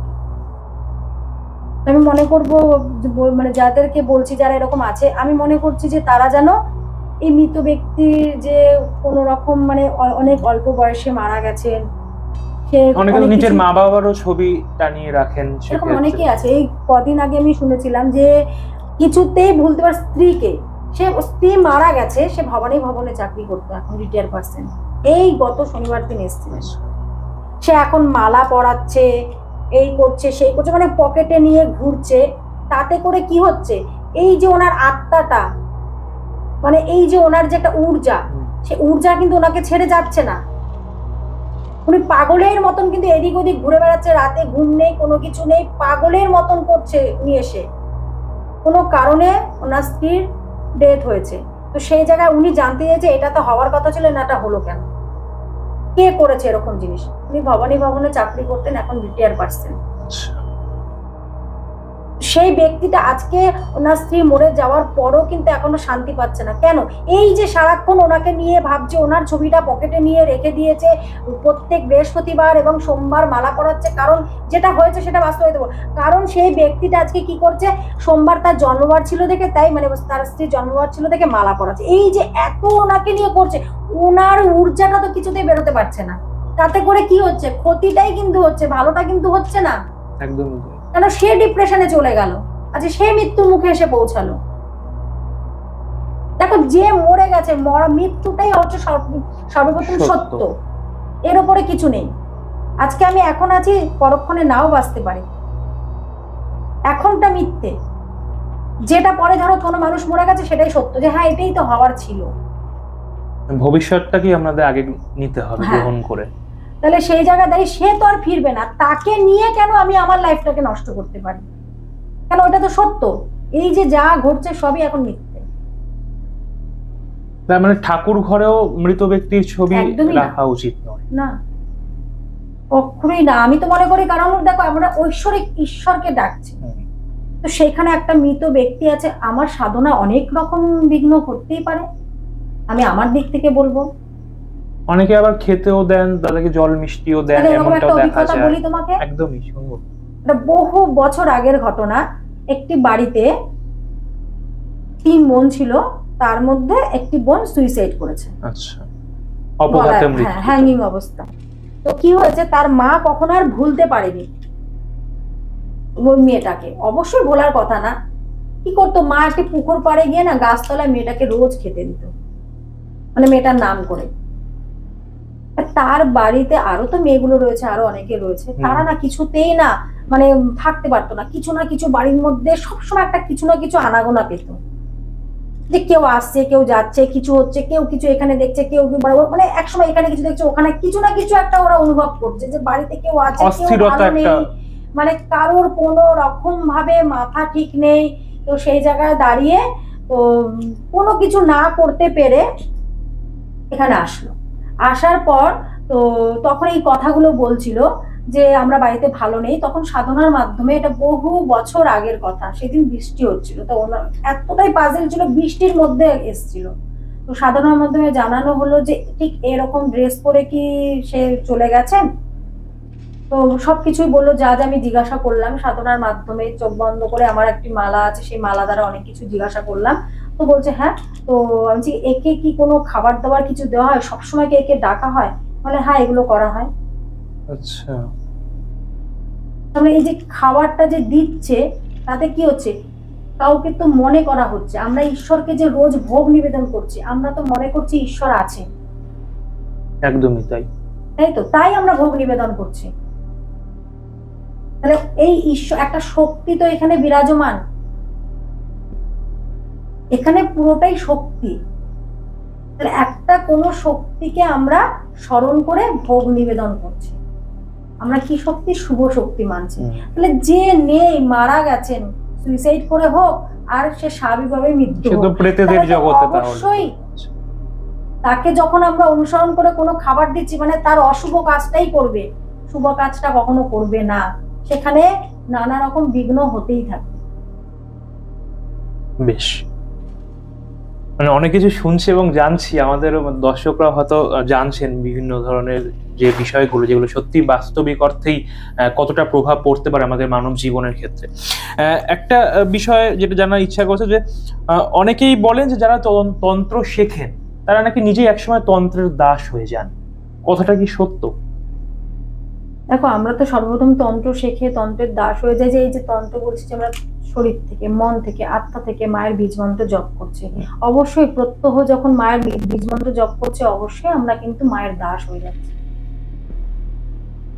কিন্তু এই মন্ত্র জপ করতে করতে করতে করতে যখন মানুষের মধ্যে একটা প্রলোভন জেগে যায়, অনেকের মধ্যে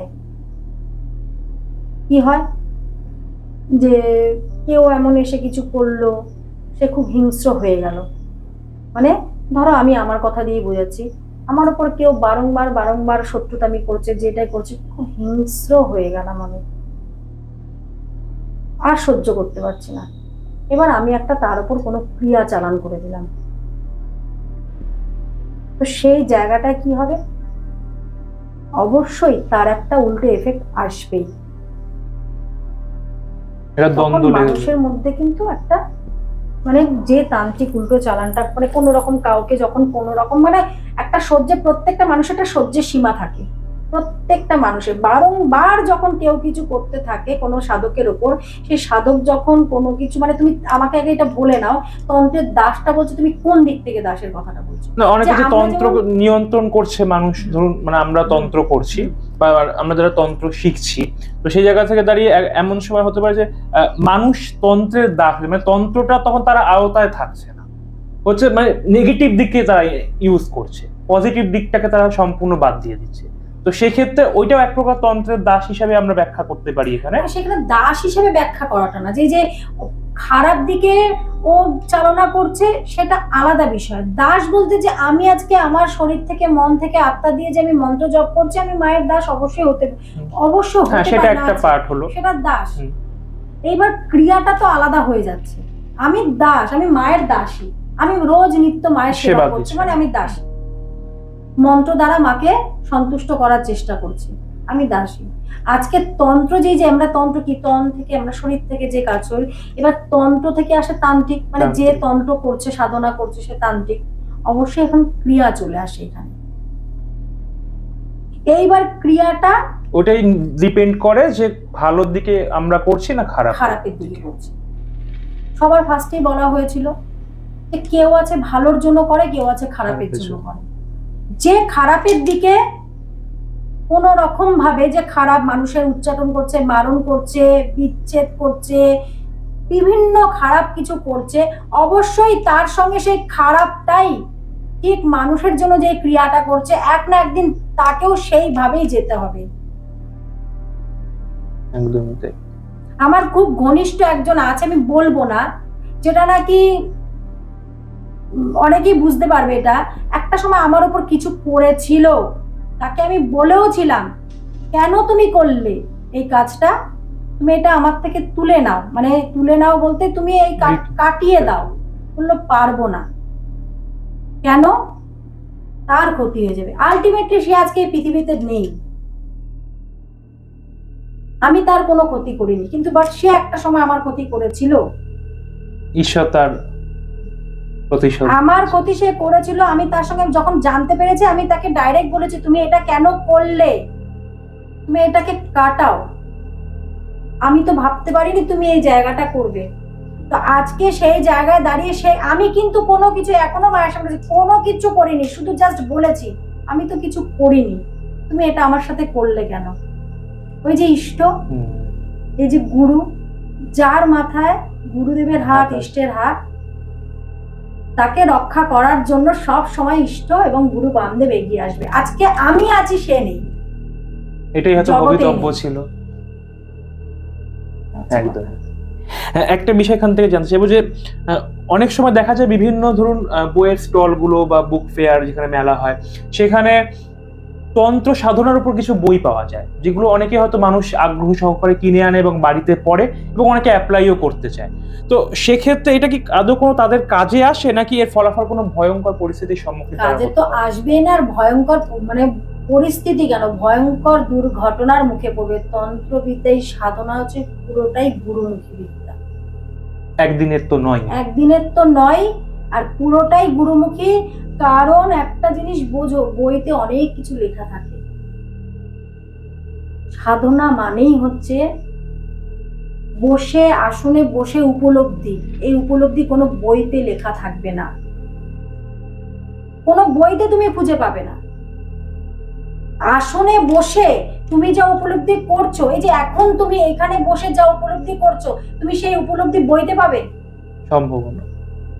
আমার মুখ থেকে শুনছো, তুমি সেটা বুঝতে পারছো, বাট এই একই কথাই সেম কিন্তু তুমি বুঝতে পারো, কারণ এক একজনের উপলব্ধি এক এক রকম। সেটা বইতে কি করে আসবে? মন্ত্র থাকবে বইতে, কোনো উপলব্ধি থাকবে না, এবং ক্রিয়ার বিভিন্ন রকম বর্ণনা দিয়ে দেবে যে এই ক্রিয়াটা এইভাবে হবে, কিন্তু ক্রিয়াটা তখনই সাকসেসফুল হবে যখন মন্ত্র, একটা বীজ মন্ত্র দ্বারা বশীকরণ, বিদ্বেষণ, উচ্চাটন, মারণ, স্তম্ভন, শান্তি, পুষ্টি সবকিছু করা যায়। একটাই, এত হাজার কিছু লাগে না। আরে ইষ্টই যদি তার সিদ্ধি না হয়, সে এত মন্ত্র বোঝাই করে, এত বই বোঝাই করে করবেটা কি? যার ইষ্ট সহায়, তার পৃথিবীতে সব সহায়।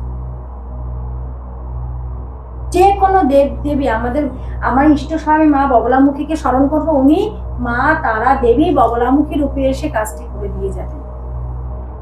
আমি মা অন্নপূর্ণাকে দেখবো, ইনিই তো মা অন্নপূর্ণা। দেবী দুর্গা থেকেই তো এসছে দশ মহাবিদ্যা, মা কালী, সবই তো এক, আলাদা তো কিছু নেই। আগে তো আমার ইষ্ট, আমার ইষ্টকে আগে সিদ্ধি করতে হবে। এত বই খাতা কিনে, এবং গুরুর মুখ থেকে অবশ্যই, গুরু তাকে চালনা করবে, গুরু অবশ্যই তাকে পথ নির্দেশ করবে, এই পথে চলো। এটা বইতে নেই, কোনো বইতে থাকবে না। বইতে থাকবে এইভাবে জপ করবো, গুরু যেইভাবে বলবে ঠিক সেইভাবেই করলে পরে সে অনুভূতি পাবেই পাবে। বই থেকে সেই অনুভূতি পাবে না, কোনো কিছু উপলব্ধি করতে পারবে না, বরঞ্চ সে উল্টো বিপদে পড়বে। আচ্ছা, এইবারে আমি একটা যে বিষয়টা, অনেকে আমরা কালা জাদু সম্পর্কে অনেকের কৌতূহল থাকে, অনেকের আগ্রহ থাকে, যার যেটা বলুন না কেন, এই জায়গা থেকে ধরুন কারোর উপর কালো জাদু কেউ করেছে কিনা, যেমনটা সেম অ্যাজ আমি বললাম যে বান মারার ক্ষেত্রে কালো জাদু করেছে কিনা, সেটা কি করে বুঝবে সে? মানে সেটা কি কোনো ইঙ্গিত বহন করে আগের থেকে যে তার উপর কালা জাদু প্রয়োগ করা হয়েছে বা কিছু, বা সেটা কিভাবেই বা সম্ভব হয়? মানে কালা জাদু করাটা কিভাবে সম্ভব হয়? এবার হচ্ছে কি, দেখো, একটা মানুষ যে ভালো, আমি আগেও কিছুক্ষণ আগেও বললাম যে একটা মানুষ খুব ভালো অবস্থাতে আছে, সে খুব ভালো, ফার্স্ট বয় পাসবর না হলেও সে পড়াশোনায় খুব ভালো। একটা হিংসাত্মক আরো মানে স্টুডেন্টের মায়েদের মধ্যে একটা হিংসাত্মক চলে আসে যে ওর ছেলে এত ভালো পড়াশোনায়, আজকে আমার ছেলে কিছু হতে পারছে না, ও যাতে ভালো না হয়, ও যাতে ফেল করে, এরকম আছে অনেকের মধ্যে আছে। নিজেদের পরিবারের মধ্যেও তো আছে এরকম নিজেদের পরিবারের মধ্যে, আত্মীয় স্বজন, তারপরে বন্ধু বান্ধব, অনেক এরকম আছে। পড়াশোনার দিকটা দিয়ে বললাম, ভালো চাকরি করছে বা মেয়ের বিয়ে মানে ভালো ঘরে সম্বন্ধ হচ্ছে, দেখছে একটা বাজে কিছু করে দিল। এবার বুঝবে কি করে? আগে ভালো পড়াশোনা করতো, ভালো চাকরি করতো, যেটা আমি আগেও বললাম, বারবারও বলছি, ভালো চাকরি করতো, ভালো সম্পর্ক ছিল, সবকিছুই ভালো ছিল। হঠাৎ করে দেখা যাচ্ছে 7 দিন 10 দিন 15 দিন 1 মাস ধরে তার সবকিছুতেই সমস্যা সমস্যা সমস্যা চলে আসছে। এটাই হচ্ছে ইঙ্গিত যে ভালো ছিল, সে আজকে কেন খারাপ আছে, তার তো ওই জায়গায় আসা কোনো কথাই ছিল না। মিটিংটা ফাইনাল হচ্ছে, ডিল হয়ে যাবে, সেখান থেকে তার প্রফিট আছে, হঠাৎ করে মিটিংটা কেন ক্যান্সেল হয়ে গেল? এগুলো ইঙ্গিত। অবশ্যই একটাই, যদি আজকে যে একটা মানুষের কনফিডেন্স লেভেল তো সবসময় কাজ করে যে আমার এই মিটিংটা আজকে ফাইনাল হবেই হবে, তাহলে সেই মিটিংটা ফাইনাল হতে হতে কেটে গেল কেন? এটা তো হওয়ার কথা না কেন? যে দীর্ঘদিন একটা বিজনেসে ডিল করে আসছে, মিটিং করে আসছে, তার সব ডিল ফাইনাল হয়েছে, সব মিটিং সাকসেস, পজিটিভ দিক থেকে হঠাৎ নেগেটিভে কেন চলে আসলো? এইবার কথাটা হচ্ছে যে তার উপরে কেন সেটা খাটলো? সেটা অবশ্যই গ্রহগত অবস্থান থেকে বিচার করতে হবে যে তার ওই ঘরে কোনো পাপক মানে ওই হাউসে জন্মগত ওই হাউসে কোনো ছকে তার পাপগ্রহ আছে কিনা, তার উপর শত্রুতামিটা হচ্ছে কি কেন? যে আমি তো কিছু করিনি, আমি আমার বিজনেস, আমার পড়াশোনা, আমি আমার সংসার সবকিছু নিয়ে ভালো আছি, বাট আমি কারো পেছনে লাগেনি, যেটা একদম বাস্তব কথা। আমি কারো ক্ষতি করিনি, কারোর নামে দুর্নাম করি না, বদনাম করি না, আমার সাথেই হলো কেন? সে তো জানে না তাকে নিয়ে কে কি চিন্তা করছে। সে তার কর্মের পথে এগিয়ে যাচ্ছে, সে সুখে সংসার করছে, সে তার পড়াশোনা নিয়ে রয়েছে, বাট তার প্রতি হিংসা করে আজকে তার এই অবস্থা। সেটা কেন? সেটা গ্রহগত অবস্থান থেকে একটা যে ঘর আছে সেই ঘর থেকে উঠে আসে শত্রুতামি। তাকে নিয়ে যদি একটা ধরো কেউ ভাবছে দূর, ও যদি বা পরীক্ষায় ফেল করে খুব ভালো হবে, সেটাও তার গায়ে লেগে যাবে। দূর, ওর যদি মরেও যায়, ও যদি বিছনা পড়ে থাকে, সেটাও হয়ে যাবে। কারণ তার ওই ঘর থেকেই তো শত্রুতামি আসছে। তাকে অভিশাপ দিক, তাকে নিয়ে বাজে চিন্তা করুক, তাকে নিয়ে যা খুশি করুক, সেটাই তার খাটবে। তাহলে কি হবে? অবশ্যই যে আমি প্রত্যেকটা আমার ভিডিওতে সবসময় মানুষকে বলি, ভক্তদেরকে বলি, যাদের সঙ্গে এরকম ঘটনাগুলো ঘটছে তারা দেরি করো না। কারণ মানুষ যখন অসুস্থ অবস্থায় থাকে, দেখবে অল্প থাকতেই যদি মানুষ তাড়াতাড়ি ডক্টরের কাছে যায়, সুস্থটাও তাড়াতাড়ি হয়ে যায়। একটা রোগকে যদি গাড়িয়ে নিয়ে আসে, সেটাকে যদি বাড়িতে আরো স্প্রেড করে দেয়, তাহলে কিন্তু বাড়িতে সে একা নয়, পুরো পরিবারটাই ভুগতে থাকে। এই যে কালা জাদু, অনেকে বলেন কি যে একটা পুত্তলিকা বানানো হয় যার উপর করা হচ্ছে, এবং সেখানে বিভিন্ন ধরনের ক্রিয়া করা হয়, লেবু বলুন বা বিভিন্ন ধরনের আমরা যেটা দেখি পিন, তো এগুলো এটা ঠিক কিভাবে প্রসেসটা হয় সেটা যদি একটু সংক্ষেপে। অবশ্যই একটি পুতুল বানাতে হয়, তো সেই জায়গায় দাঁড়িয়ে সেই পুতুলের উপর যেই ব্যক্তিটার নামে কোনো রকম ভাবে ক্রিয়া করা হচ্ছে তার ছবিটা লাগিয়ে প্রাণ প্রতিষ্ঠা করে ওই ব্যক্তিটা প্রাণ ওটার উপরে, ওই পুতুলটার উপর প্রতিষ্ঠা করা হয়। যেমন ঈশ্বরের আমরা প্রাণ প্রতিষ্ঠা করি পুজোর আগে, হোক, পাথরের হোক, অষ্টধাতুর হোক, আমরা তো একটা প্রাণ প্রতিষ্ঠা করি, ঠিক সেরকম ভাবে প্রাণ প্রতিষ্ঠা করতে হয়। এবং সেই ব্যক্তির কিছু জিনিস আমাদের প্রয়োজন হয়, সে ব্যক্তির এবং যারা মারা গেছে এবং সুইসাইড অবস্থায়, বিশেষ করে হ্যাঙ্গিং অবস্থায় যারা রয়েছে, তাদের কিছু জিনিস কালেক্ট করতে হয়। পরে ওর মধ্যে যখন ওই সেই ব্যক্তি, যে ব্যক্তির নামে কাজ হচ্ছে, তার যখন প্রাণটা প্রতিষ্ঠা করে তার উপর একটি বিশেষ বিশেষ জায়গায় যখন মন্ত্রপত করে পিন পোটা হয়, ঠিক তার সেই সেই জায়গাগুলো গিয়ে প্রবলেম এসে যায়। আচ্ছা, এইভাবেই কাজটা হয়। এইভাবেই পুরো সম্পূর্ণভাবে একটা মানুষকে ফিনিশও করে দেওয়া যায়। সেইটা যখন চিতার মধ্যে যখন ঢুকিয়ে দেওয়া হবে মন্ত্রপুত করে, মানে সে শেষ। এরকম ভাবে এই পুতুল ক্রিয়া বা বুডু তন্ত্রের মাধ্যমে কিন্তু মানুষকে কিন্তু মেরেও ফেলা যায়, যারা ক্ষতি করতে চাইছে। আবার আমি এটাও বলবো সেই জায়গা থেকেও মানুষকে বের করে আনা যায়, কিন্তু অবশ্যই একটু সময় লাগবে, যেটা একদম লাগবে। সেই যে এই যে একটা মানুষকে যে কোনো রকম ভাবে বান চালান করে মানুষটাকে ওই পর্যায়ে পৌঁছে দিয়ে সেখান থেকেও কিন্তু তাকে বের করে আনা যায়, যে সম্ভব। ওই যে কেউ আছে খারাপ করবে, কেউ আছে ভালো করবে। মা 17 অ17। সারদা দেবী স্বয়ং বলেছেন, আমি 17 মা অ17 মা। ঈশ্বরকে যে আরাধনা করবে, মাকে যে সন্তুষ্ট করতে পারবে, মা তো তার কাছেই যাবে।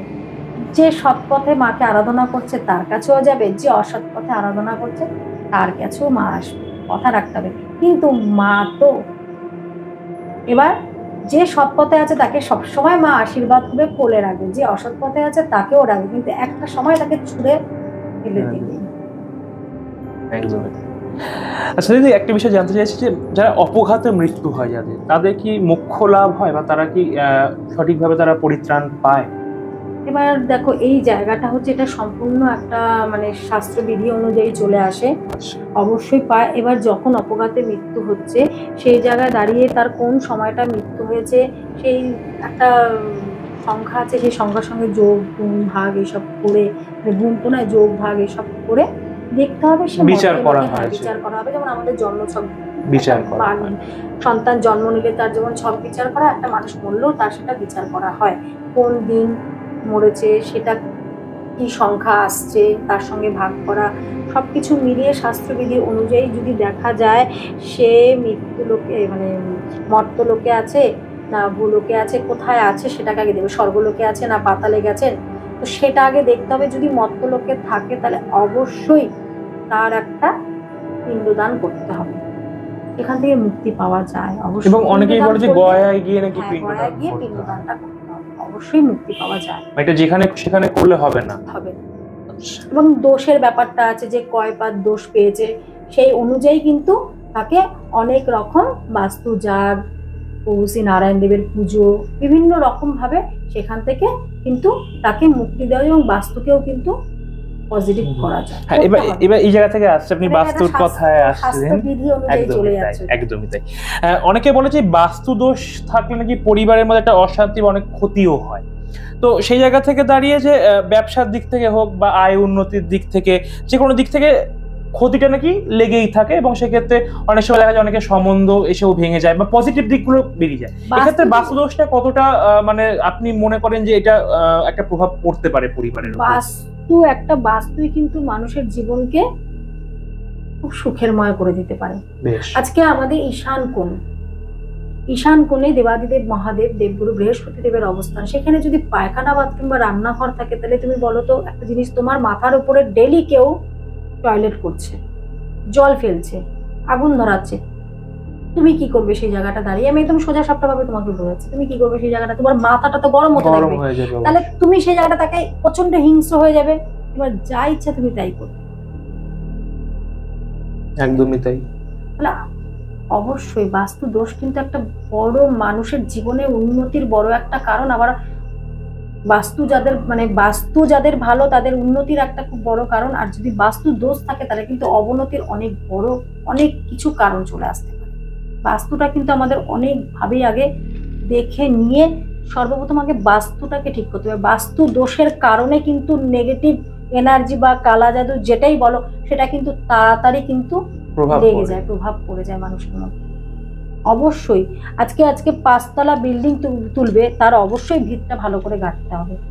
তাহলে আজকে যে মানুষটা একটা ভালো পাওয়ারফুল কবচ করলো, আদৌ তার বাস্তুতে কোনো প্রবলেম রয়েছে? তাহলে কার্যকর হবে না। তাহলে একটা তুমি তোমাকে একদম সোজা সুন্দর করে বোঝাচ্ছি, ভাগারে তুমি যাচ্ছ 5 বোতল সেন্ট গায়ে মেখে নিচ্ছ, এতটাই আতরও মেখে নিচ্ছ, এবার তুমি ভাগারে গেলে 8 ঘন্টা পর ফেরো ভাগার থেকে আতরের গন্ধ উধাও, ভাগারের গন্ধটাই তোমার শরীর থেকে বেরোতে থাকে। একদম সেম একই জিনিস, একটা পাওয়ারফুল কবচ তুমি গলায় ধারণ করে আছো, বাহুতে ধারণ করে আছো, এদিকে বাস্তুতে প্রবলেম আছে, নেগেটিভ এনার্জি রয়েছে, নেগেটিভ এনার্জি প্রভাব রয়েছে, ওই যে ওইখানে ঢুকছে, সব শেষ হয়ে যাচ্ছে, সেই পাওয়ারটা আস্তে আস্তে কমতে থাকছে। একটা মানুষকে ভালো থাকতে গেলে ওভারঅল সব জায়গা থেকে তাকে ভালো থাকতে হবে, ঘিরে তাকে সুন্দর করে, যে একটা দেখবে বলয় আমরা তৈরি করে নিলাম যে আমরা এই মধ্যে থেকে বেরোবো না, এর মধ্যেই ভাবে থাকবো, মানুষ ভালো থাকতে পারে। অবশ্যই তাকে ভালো থাকার জন্য অনেক উপায় আছে। তাকে তার নিজের অরাকে ডেলি ক্লিন করতে হবে, তা বলে সাবান শ্যাম্পু দিয়ে নয়, মন্ত্রের মাধ্যমে অরাকে ক্লিন করতে হবে। কজন করে, কজন সময় দেয়? আজকে তুমি রাস্তায় যাচ্ছ, ট্রেনে বাসে যাচ্ছ, গাড়ি করে যাচ্ছ, ধুলোবালি লাগছে, সাবান শ্যাম্পু বডি ওয়াশ যে কোনো কিছু দিয়ে তুমি স্নান করলে শরীরটা পরিষ্কার হলো, মন তো পরিষ্কার, মন নয়, এনার্জি যে লোমকূপ দ্বারা যে আমাদের মন্ত্রের যে ভেতরের যে সব আত্মা শুদ্ধিকরণ কথায়, মানে তোমাকে বলে বোঝাতে পারছি না যে বিষয়টা কি, যে আমাদের এই যে এনার্জি, সেই এনার্জিটাকে তো আমাদের ঠিক রাখতে হবে। তাহলে আজকে তখনও বললাম কথাটা যে একটা মানুষ নেগেটিভ এনার্জি কি করে বুঝবো যে সে নেগেটিভ এনার্জির মানুষ, যে সে ভালো না খারাপ মানুষ? তাহলে প্রত্যেকটা মানুষ ট্রেনে বাসে বিভিন্ন জায়গায় বিভিন্নভাবে যাতায়াত করছে, তো সেই জায়গায় কার অরা কতটা ভালো তো আমরা জানি না। তো শুধু সাবান দিয়ে স্নান করলে আমাদের সেই অরাটা আবার ক্লিন হবে না, মন্ত্রের মাধ্যমে সেই অরাটাকে ক্লিন করতে হবে। যে ডেইলি মেডিটেশন করতে হবে, মেডিটেশনের মাধ্যমে কি হলো, আমাদের মন থেকে সব খারাপ জিনিসগুলো বেরোতে থাকবে। এটা হচ্ছে তার প্রতিকার। তো এখনকার দিনে মানুষ আর কোথায় সময়, যেটুকু সময় পায় ফোন নিয়ে বসে পড়ে, কাজের জিনিস দেখবে না, নাচ গান, যেটা একদম বাস্তব কথা। ঈশ্বরের কেউ কথা বলছে, ঈশ্বরের কোনো কথা শুনছে? আজকে সনাতন ধর্মে হিন্দু যারা রয়েছে সনাতনী, তারাই দেখো ঈশ্বরের কথা বলছে, ঈশ্বরকে নিয়েই তারা কত কথা বাজে বলছে, কিন্তু কি বলছে সেটা শুনছে না। কতটা নেগেটিভ পার্সেন্ট। এবং অনেক সময় খিল্লি বা তামাশারও পাত্র হয়ে উঠছে সনাতনী ধর্মটা। তাহলে সেই জায়গায় দাঁড়িয়ে তুমি এখন ঈশ্বরে, যে আমি ঈশ্বরের কথাগুলো বলছি, ঐশ্বরিক কথা, তাহলে আগে এগুলো মানুষকে শুনতে হবে। সে ওটা নিয়ে আগে খিল্লি করে নিল, নাচ গান দেখলো, মানে কতটা তারা নেগেটিভ পার্সেন্ট তুমি ভাবেছো, তাদের সঙ্গে মানুষ মিশলে কতটা খারাপ হবে। একটা সনাতন ধর্মের মানুষ যদি আরেকজন সনাতন ধর্মের মানুষের এই দেবদেবী নিয়ে কিছু বলে, বা একটা সাধককে নিয়ে বলে, বা একটা কোনো কথাকে নিয়ে যদি কিছু বলে, সে তার মধ্যে কতটা নেগেটিভিটি কাজ করছে, সে মানুষটা কত নেগেটিভ, তার সংস্পর্শে গেলে কত মানুষের আরো ক্ষতি হবে, সেটা বুঝতে পারছে? একদমই তাই। তো তন্ত্রের নানান অজানা কাহিনী নিয়ে আমাদের প্রথম পর্বে সরাসরি আমরা যে সমস্ত বিষয়গুলো তুলে ধরলাম তা কিন্তু সত্যি রোমহর্ষক বটে। আর আজকের আমাদের অতিথি ছিলেন তন্ত্র সম্রাজ্ঞী অপরাজিতা মা, সরাসরি তাকে আমরা পেয়ে গেছিলাম। আমরা আশা রাখছি যে আগামী দিনেও তাকে আমরা পাবো এবং তার কাছ থেকে আরো যে সমস্ত বিষয়গুলো জানার ইচ্ছা রইল, যারা দর্শক বন্ধুরা যারা আরো জানতে চাইছেন তারা কিন্তু অবশ্যই সরাসরি মায়ের সাথে আপনারা যোগাযোগ করতেই পারেন। মায়ের ফোন নাম্বার কিন্তু আমরা দিয়ে দেবো এবং আপনারা কিন্তু চাইলে তার সাথে যোগাযোগ করতে পারেন এবং আপনাদের যে সমস্যা, সেই সমস্যার সমাধান বা প্রতিকার যেটাই বলি না কেন, সেটা কিন্তু আপনারা চাইলে মায়ের সাথে যোগাযোগ করে নিতেই পারেন। তো সকলে ভালো থাকবেন, সুস্থ থাকবেন, দেখা হবে আরো একটা নতুন পর্বে আপনাদের সাথে অজানা আতঙ্কে। ততক্ষণ নজর থাকুন এবং সঙ্গে থাকুন আপনারা। নমস্কার।